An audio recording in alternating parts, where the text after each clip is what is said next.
Okay, we are working on etude number 13, lucky etude number 13.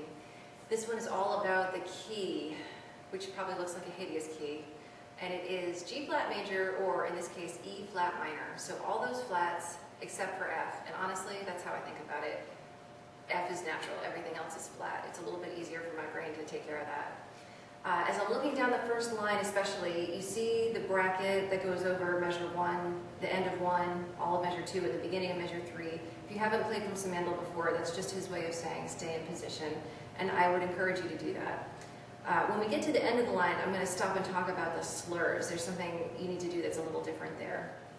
Check out your tempo, maestoso assai, half note equals 88. So I know when I see a maestoso and an assai, so maestoso enough, I would think, oh, broad and easy and probably a slower tempo, like, is that not the quarter note equals 88? But it's not, it's marked in cut time. So keep that feeling of 2 being the easy tempo, but keep moving through this, which means quarter notes, not going to use a lot of bow. Half notes might use a half a bow. Don't be drawn into thinking that this is lots of bow, lots of swimmy bow action.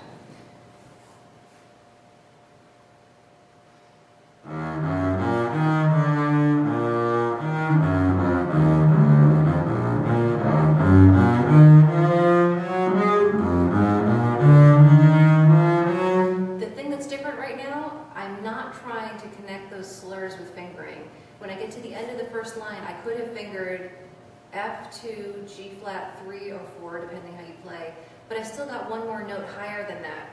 And he actually fingers this out in the next set, at the beginning of the second line, where he fingers E flat 4, shift to F. You could have slurred them together, which is normally what I encourage people to do, is not try to shift during your slur. It just makes the slur that much more clean.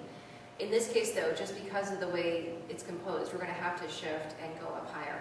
So here's the end of the first line again.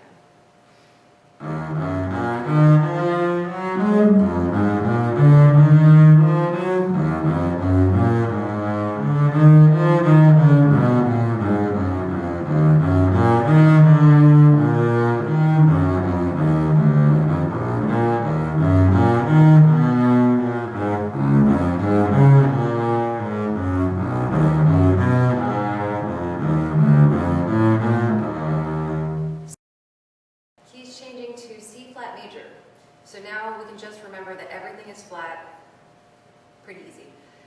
The dynamic also changes to mezzo forte, and Simandl often does this where he doesn't give a great dynamic contrast. So we started at forte, this is only mezzo forte. I'd suggest you play this a little bit more quietly, more like mezzo piano, just to really push yourself to have a greater dynamic contrast.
Octaves, you know, are always fingered 4 on top string, 1 on the bottom string.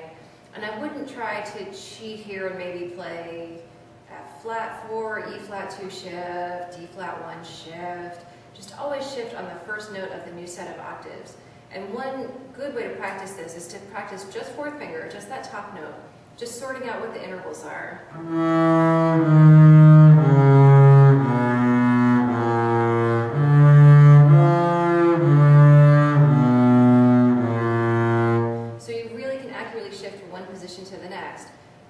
First finger is going to need to be tuned because here we're in 4th position, for Simandl fingering anyway, we're in